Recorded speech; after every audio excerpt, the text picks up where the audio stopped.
নমস্কার বন্ধুরা, দক্ষিণ দিনাজপুর ডিস্ট্রিক্ট ম্যাজিস্ট্রেটের অফিস থেকে নতুন করে রিক্রুটমেন্টের জন্য একটা অ্যাডভার্টাইজমেন্ট প্রকাশিত হয়েছে।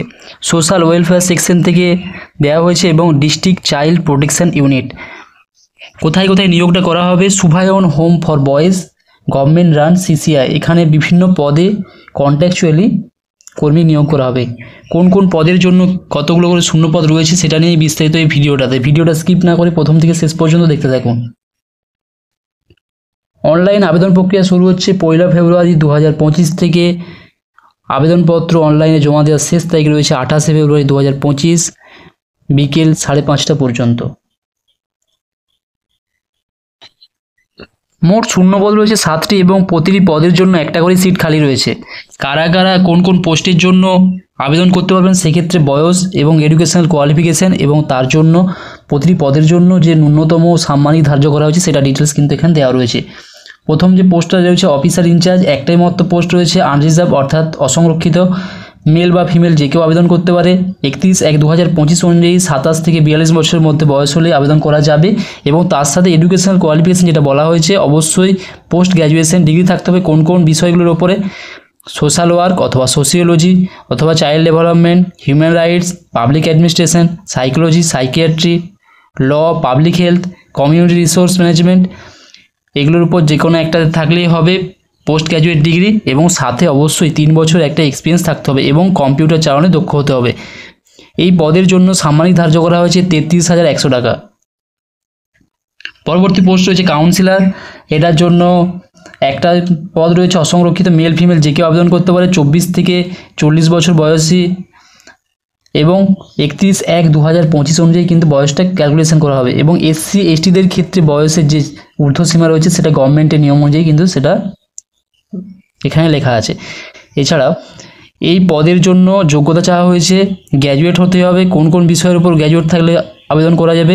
Social work, sociology, psychology, public health, counselling from a recognized university অথবা PG diploma in counselling and communication এবং তার সাথে অবশ্যই 1 বছরের কাজ করার একটা অভিজ্ঞতা থাকতে হবে এবং কম্পিউটার সম্পর্কে দক্ষ হতে হবে। এই পদের জন্য সাম্মানিক ধার্য করা হয়েছে 23,170 টাকা।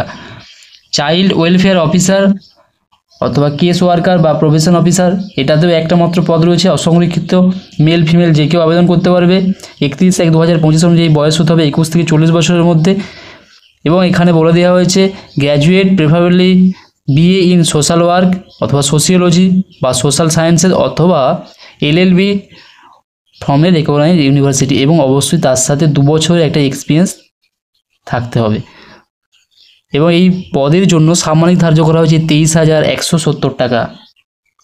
হাউস ফাদার, এটা একটা পদ রয়েছে অসংরক্ষিত এবং একটা পদ রয়েছে EWS ক্যাটাগরির জন্য সংরক্ষিত এবং একটা পদ রয়েছে ST ক্যাটাগরির জন্য সংরক্ষিত। এই পদটি শুধুমাত্র মেল ক্যান্ডিডেটরাই আবেদন করতে পারবেন। এক্ষেত্রে 31/1/2025 অনুযায়ী বয়স হতে হবে 21 থেকে 40 বছরের মধ্যে, HS অথবা সমতুল্য পরীক্ষায় পাস করে থাকতে হবে এবং চাইল্ড কেয়ার প্রোগ্রাম বা যে কোনো ইনস্টিটিউশনে 3 বছরের একটা এক্সপিরিয়েন্স থাকতে হবে। এই পদের জন্য সাম্মানিক ধার্য করা হয়েছে 14,564 টাকা।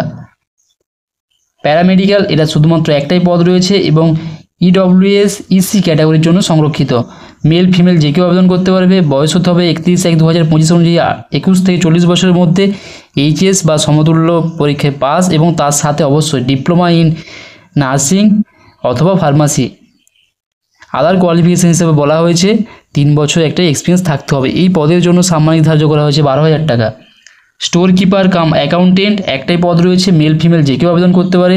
31/1/2025 অনুযায়ী 21 থেকে 40 বছরের মধ্যে বয়স হতে হবে, গ্র্যাজুয়েট কমার্স অথবা অ্যাকাউন্টেন্সিতে অনার্স এবং 3 বছরের এক্সপিরিয়েন্স থাকলে অবশ্যই ভালো এবং সাথে অবশ্যই কম্পিউটার অপারেশনের একটা নলেজ থাকতে হবে। এই পদের জন্য সাময়িক ধার্য করা হয়েছে 18,536 টাকা। Helper cum night guard watchman, এই পদের জন্য একটাই পদ রয়েছে শূন্য পদ অসংরক্ষিত, শুধুমাত্র মেল ক্যান্ডিডেট আবেদন করতে পারবেন। 31/1/2025 অনুযায়ী 18 থেকে 40 বছরের মধ্যে বয়স হতে হবে, মাধ্যমিক বা সমতুল্য পরীক্ষায় পাস করতে হবে অথবা যারা 8 পাস করেছেন তারাও কিন্তু এই পদের জন্য আবেদন করতে পারবেন এবং এই রিলেভেন্টে যদি এক্সপিরিয়েন্স থেকে থাকে রিলেভেন্ট ফিল্ডে তাহলে অবশ্যই অগ্রাধিকার পাবেন। এই পদের জন্য সাম্মানিক ধার্য করা হয়েছে 12,000 টাকা। আবেদনের পদ্ধতি বলা হয়েছে অনলাইনে আবেদন করতে হবে। অনলাইন আবেদনের জন্য যে ওয়েবসাইটটা এখানে দেওয়া রয়েছে recruitment.dd.in, এই ওয়েবসাইটে গিয়ে অনলাইনে রেজিস্ট্রেশন করতে হবে এবং প্রত্যেকের জন্য একটা ইউনিক রেজিস্ট্রেশন নম্বর কিন্তু দেওয়া হবে।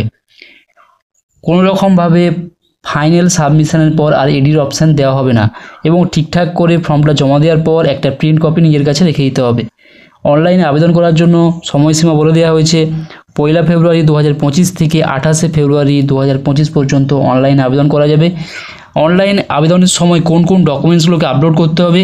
Age proof, residential proof, educational qualification, experience in computer operation এবং ওয়ার্ক এক্সপিরিয়েন্স সার্টিফিকেট, এগুলো যদি থেকে থাকে, বিশেষ করে প্রথম 4টে তো আপলোড করতেই হচ্ছে, অর্থাৎ age proof, residential proof, educational qualification, experience in computer operation এবং 5 নম্বর যে পয়েন্টটা রয়েছে, অর্থাৎ যাদের ক্ষেত্রে ওয়ার্ক এক্সপিরিয়েন্স রয়েছে সার্টিফিকেট, তারা কিন্তু ওই সার্টিফিকেটটা এখানে অ্যাপ্লাই করতে পারবেন এবং অবশ্যই অ্যাপ্লিকেশন করার সময় কিন্তু এগুলো কিছুই স্ক্যান করে রাখতে হবে।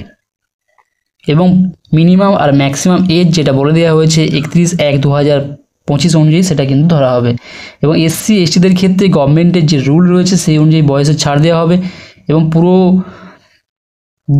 District level selection committee reserve the right two cancel any application not properly field or any other genuine causes. ঠিকঠাকভাবে যদি পূরণ করা না হয়ে থাকে বা অন্য কোনো যদি সমস্যা থেকে থাকে তাহলে অবশ্যই কিন্তু ডিস্ট্রিক্ট লেভেল সিলেকশন কমিটি কিন্তু যে কোনোভাবে আবেদন কিন্তু তার বাতিল করে দিতে পারবে। কোনো রকমভাবে অ্যাডমিট কার্ড বাই পোস্টে পাঠানো হবে না, অনলাইনে কিন্তু অ্যাডমিট কার্ড জেনারেট করা হবে। পরীক্ষা দেওয়ার সময় অবশ্যই একটা ফটো আইডেন্টি প্রুফ এবং অ্যাডমিট কার্ড নিয়ে যেতে হবে। অ্যাডমিট কার্ডের 2টো পার্ট থাকবে, একটা পার্ট নিজের কাছে রেখে দিতে হবে, একটা পার্ট এক্সাম হলে ইনভিজিলেটরের হাতে দিয়ে দিতে হবে।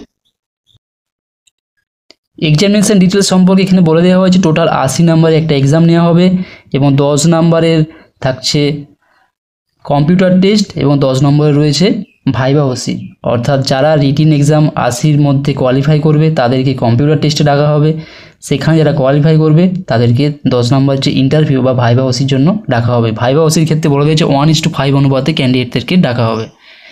এই পরীক্ষার সিলেবাস কি? Bengali, English, mathematics, general knowledge, child protection, এগুলো শুধুমাত্র রিটিন এক্সামিনেশনের জন্য সিলেবাস। আর কবে এক্সামটা নেওয়া হবে সেই সমস্ত কিছু কিন্তু দেওয়া থাকবে। ডিস্ট্রিক্ট অফিসিয়াল যে ওয়েবসাইট রয়েছে recruitment.dd.in, এই ওয়েবসাইটের মাধ্যমে কিন্তু অনলাইনে ফর্মটা ফিল আপ করা যাবে, এখান থেকে অ্যাডমিট কার্ড পাওয়া যাবে।